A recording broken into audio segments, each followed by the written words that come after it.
Le sujet du bien-être peut sembler parfois futile, et pourtant il n'est pas à prendre à la légère. Certaines périodes de vie personnelles ou professionnelles sont plus difficiles à traverser. Tu cherches des clés pour te remotiver, regagner l'énergie pour avancer ou tout simplement retrouver l'apaisement ? Tu es à la bonne place. Je suis Virginie et je t'accompagne vers le chemin de la sérénité et de la positivité. Je te livre ici des réflexions personnelles, des astuces et des rencontres remplies de positifs en toute simplicité. Bienvenue dans la voie positive.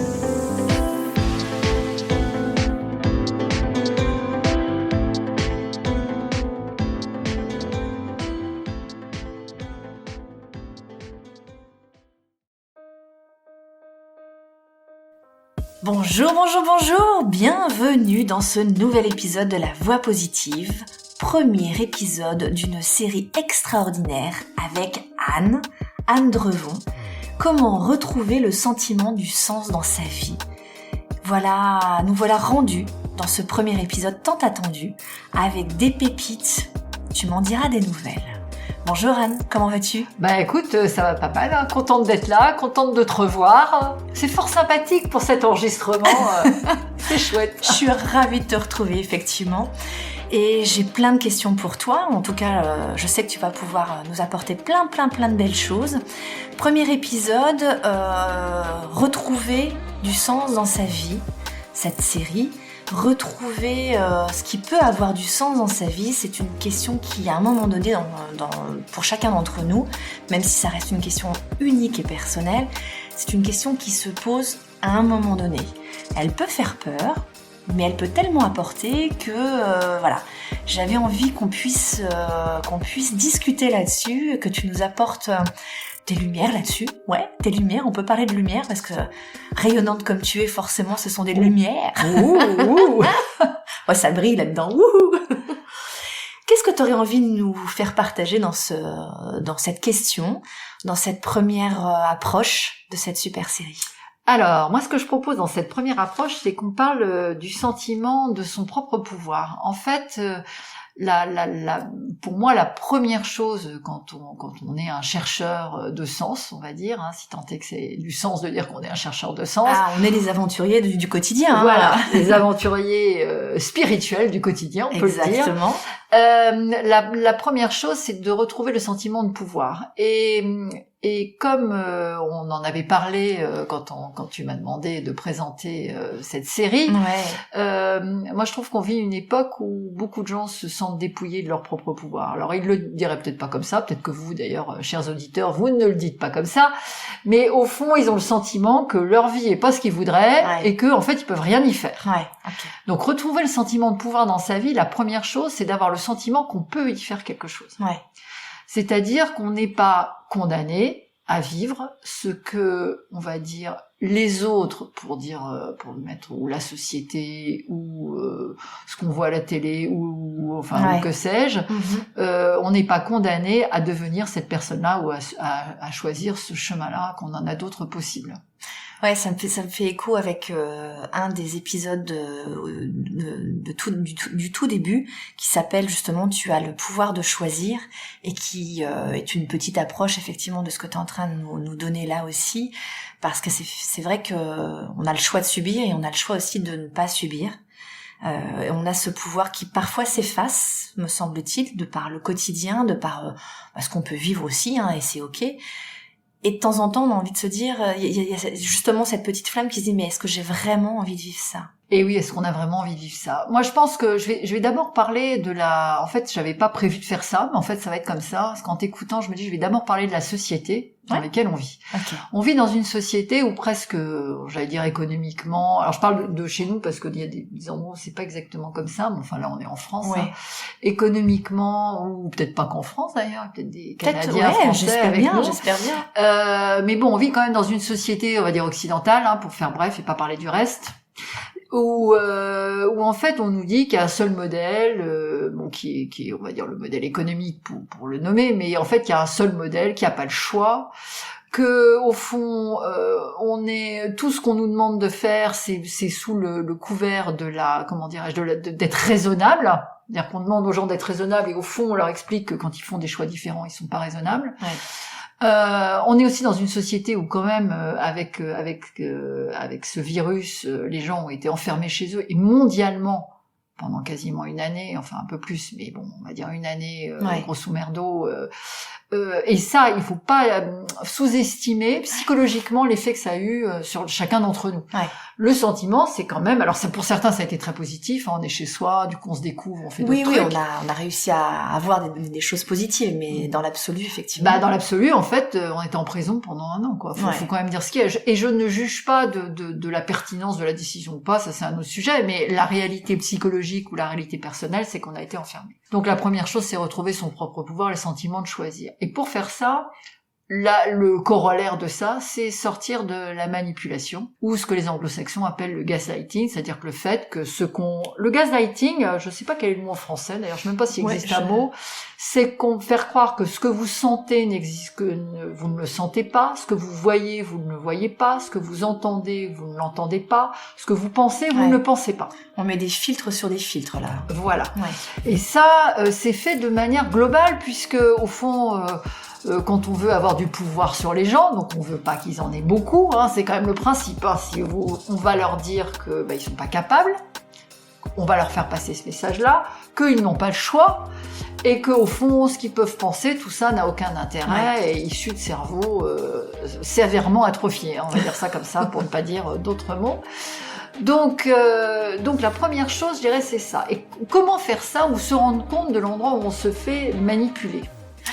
Il y a un premier tips que je pourrais donner, c'est je sais pas si vous voyez un peu cette sensation quand on est vraiment bien, on ferme les yeux. Alors, bien imaginez ce qui vous fait du bien, ça peut être l'odeur d'un gâteau, la nature, vos enfants, votre mari, votre femme, enfin bon, on s'en fiche, hein, ça c'est ce que vous aimez vous. Ça reste perso. Voilà, vous imaginez, et là vous sentez qu'il y a quelque chose au niveau du cœur qui se passe, vous avez les lèvres qui augmentent, le sourire qui apparaît naturellement. Bon, là, quand vous êtes dans une situation comme ça où c'est ça qui se passe, dites-vous que ça, vous allez être bien et vous allez retrouver du pouvoir sur vous-même, ce qui ne veut pas dire que vous allez être en désaccord avec les autres, hein, mais vous allez avoir ce sentiment.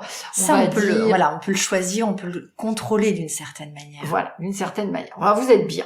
Si quand vous discutez avec quelqu'un, ou quand vous écoutez quelque chose, ou quand vous lisez quelque chose, vous commencez à vous sentir embrouillé, à plus trop savoir en fait ce que vous aviez dit au départ, avoir le sentiment que vous êtes arrivé, par exemple, on va prendre avec une personne, vous rencontrez cette personne, vous aviez une bonne idée, vous allez voir je sais pas qui pour dire quelque chose, puis tout à coup, vous savez plus si c'est ça, si c'est pas ça. Bon, dites-vous, vous êtes en train de vous faire manipuler. Alors, c'est pas forcément conscient de la personne qui le fait, ça c'est important de le savoir, avant de lui rentrer dans l'art et de lui dire que, waouh, quel horrible manipulateur ou manipulatrice. Mais dites-vous bien que c'est ça, c'est-à-dire que vous vous embrouillez. La deuxième chose aussi, c'est quand vous entendez dire une phrase que tout le monde dit de la même manière que tout le monde dit. Bon, ça, on s'en rend pas forcément compte, on s'en rend plus facilement compte chez les autres. C'est pas évident, effectivement. Voilà. Mais la formule, par exemple, quand quelqu'un vous présente quelque chose de différent, vous commencez à dire, de toute façon, c'est un complotiste ou une complotiste, demandez-vous ce que vous mettez derrière ce mot-là. Bon, je l'utilise sciemment, parce que souvenez-vous que après qu'en fait on soit rendu compte, je parle de cette fameuse crise, qu'effectivement ce que certains gens dits complotistes disaient était bien réel et bien vrai, c'est comme ça qu'on les a disqualifiés, pour ne pas dire qualifiés. Et pourquoi ? Parce qu'on cherche dans ce cas-là à jeter l'opprobre sur des façons de faire différentes. Okay. Donc vous, si vous voulez développer votre propre façon de faire, il faut que vous puissiez faire la différence, autant que faire se peut, on est bien d'accord, sur ce qui vient de vous et ce qui vient de ce que vous pensez être bien. Si vous vous levez le matin, je pense à par exemple, vous voyez dans la glace, vous vous trouvez superbe, et quand vous sortez dehors et que vous avez regardé Instagram et que vous avez regardé des gens, tout à coup vous vous sentez moche et con, vous êtes fait manipuler. Vous êtes peut-être manipulé vous-même. Oui, bien sûr, c'est pas forcément de la faute des autres. Ah non, pas du tout. Mais le fait est, sur les autres. Le fait est, c'est que ça. Bon. Et si on veut vraiment être extrêmement, j'allais dire presque faire un jeûne de ce point de vue-là, moi j'aurais tendance à dire à un moment, évitez pendant 1 semaine toute la télé, la radio et les réseaux sociaux. Ouais, de se couper de cette pollution intellectuelle ou psychologique, en tout cas, qui qui l'air de rien s'immiscent comme ça sans que on s'en rende compte justement. C'est ça le plus dangereux, c'est qu'on ne se rend pas compte que c'est nocif finalement. C'est-à-dire c'est nocif, effectivement, au sens où ça vous coupe de soi. Après, vous pouvez revenir et regarder en disant c'est une source d'inspiration. Oui, bien sûr. Mais l'inspiration va vous amener de la joie. Ça va pas vous donner le sentiment de votre propre incompétence. Posez-vous la question de savoir qu'est-ce que ça vous fait. Donc on en revient toujours d'une certaine manière à ces ressentis, à cette sensation. Qu'est-ce que ça me fait à l'intérieur? Ça me rend joyeux, ça me rend triste. Même si ça rend triste, c'est ok, il n'y a pas de souci là-dessus. Mais pourquoi ça me rend triste? Qu'est-ce que je dois changer pour que ça me rende plus triste et que j'accepte tout ça pour que ça soit positif en tout cas?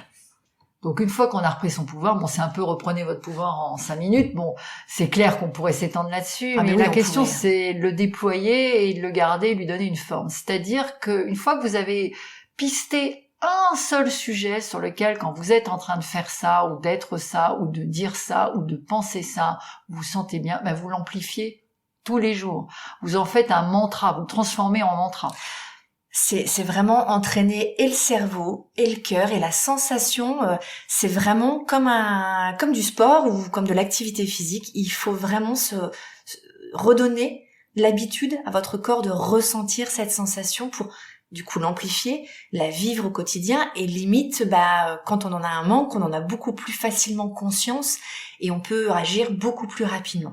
Est-ce que je résume bien? Ouais, très bien. Super. Et alors d'autres petites choses, Bien vous pouvez avoir par exemple un objet que vous avez dans votre poche pour vous rappeler que vous avez du pouvoir. Vous choisissez ce que vous voulez, ça peut être un caillou, une pierre, la photo de vos enfants, enfin bon, ce que vous voulez le en petit fait. porte-bonheur ou le totem qui fait voilà. que okay. Mais un objet qui fait quand vous sentez que vous perdez un peu pied, vous mettez la main dessus, juste pour vous rappeler. Bon, pour ceux qui connaissent Inception, qui ont vu le film, c'est la toupie qui ramène dans le monde, et c'est un objet comme ça. Et ça, je pense que ça peut aussi aider. Je pensais justement aussi à l'ancrage d'une chanson qui peut vous mettre en joie ou en tout cas qui peut apporter de nouvelles sensations. Mais ça rejoint l'objet, ça rejoint la pensée, ça rejoint la sensation. Excuse-moi, je t'ai coupé. Non, je t'en prie. Oui, effectivement, une musique, ce que vous voulez, mais quelque chose auquel vous pouvez accéder facilement en cas de voilà.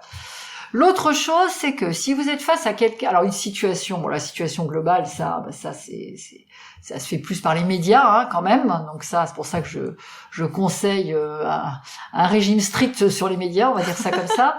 Mais par contre, si c'est une personne ou si c'est une situation collective, par exemple dans le monde professionnel, vous pouvez aussi demander à sortir. Vous avez qu'à dire que vous avez besoin d'aller vous laver les mains, qui est quelque chose de poli pour dire qu'on a besoin d'aller aux toilettes. Et vous pouvez aller respirer dans les toilettes jusqu'au moment où vous vous remettez en vous-même, dites ok, j'ai cette sensation, je peux faire mes choix moi-même, je ne suis pas obligée aussi de donner une réponse tout de suite. Souvent les gens qui cherchent à obtenir quelque chose de vous, ils vont vous demander une prise de décision rapide. Vous avez le droit d'y passer un jour, une soirée, 2 jours avant de donner votre décision, quelle qu'elle soit. Si vous sentez que vous n'êtes pas en capacité psychique ou émotionnelle de donner une réponse maintenant, c'est-à-dire que ça crée trop de stress. Peut-être que vous allez rentrer chez vous, vous allez aller aux toilettes, vous faire je ne sais quoi, et que la réponse va venir de manière assez évidente, ou vous allez dormir dessus, elle viendra le lendemain. Laissez-vous cette possibilité. Ça veut dire que se laisser une possibilité pour retrouver son propre pouvoir, c'est aussi se laisser le temps. Être bienveillant avec soi. Oui, et ne pas se mettre la pression, ne pas faire sienne la pression des autres. La pression des autres, ça les regarde. Ouais, ok. Et ça, c'est important. L'autre chose aussi, puisque on est concret, on trouve beaucoup de pouvoir à faire des choses par soi-même. Ouais. Donc, j'allais dire de la même manière, vous pouvez rempoter. Alors, ça peut être rempoter des plantes, très très bien pour donner une forme matérielle à ces projets. Surtout en ce moment. Intéressant. Donc ça peut être surtout en ce moment pour des raisons. Alors je suis fan et j'ai étudié l'astro pendant des années, donc faut le dire. Donc bon, disons qu'il y a beaucoup de taureaux en ce moment qui peut être utilisé pour ça. Donc j'allais dire rempoter des plantes, faire la cuisine vous-même, c'est-à-dire faire quelque chose vous-même que peut-être vous ne feriez pas vous-même d'habitude. Vous feriez faire par quelqu'un d'autre, par facilité, mais c'est pas négatif. Pour moi, quand je dis pas facilité, dites-vous, essayez de trouver quelque chose que vous pouvez faire vous-même. Je vous dis, ça peut être de la cuisine, de la sculpture, un dessin, et c'est pas besoin d'être esthétique, on n'est pas d'accord. Pas que artistique non plus. Voilà. Ou en tout cas, de la poterie, rempoter des plantes, écrire avec un vrai stylo au lieu d'écrire sur l'ordinateur. C'est pas évident, mais ça met le corps en mouvement. Ouais. Et ça détache de la technologie. Non pas que la technologie soit une mauvaise chose, mais ça permet de reprendre en fait un rapport avec son pouvoir personnel et donc avec son corps physique qui est différent. Et parce que beaucoup de choses liées au pouvoir personnel sont aussi liées à la capacité physique. Bon, ça, j'en sais quelque chose, parce que quand on vieillit, on s'en rend beaucoup plus compte, je vous le dis tout de suite, pour des gens plus jeunes que moi. Enfin, on s'en rend compte pas de façon négative, c'est juste que c'est beaucoup plus présent. Et que la capacité de sentir que son corps peut suivre sa vie, donc qu'on est en bonne santé, est quelque chose d'important aussi. Le lien avec le corps. Voilà, le lien avec le corps. Donc ça, c'est aussi un moyen de bien travailler son pouvoir personnel. Nous voilà arrivés à la fin de ce premier épisode. J'espère que tu auras trouvé des astuces et tu auras pu trouver quelques réponses. En attendant, on retrouve Anne chaque premier jeudi du mois. Et moi, je te retrouve dès la semaine prochaine pour un nouvel épisode. Prends soin de toi. Ciao.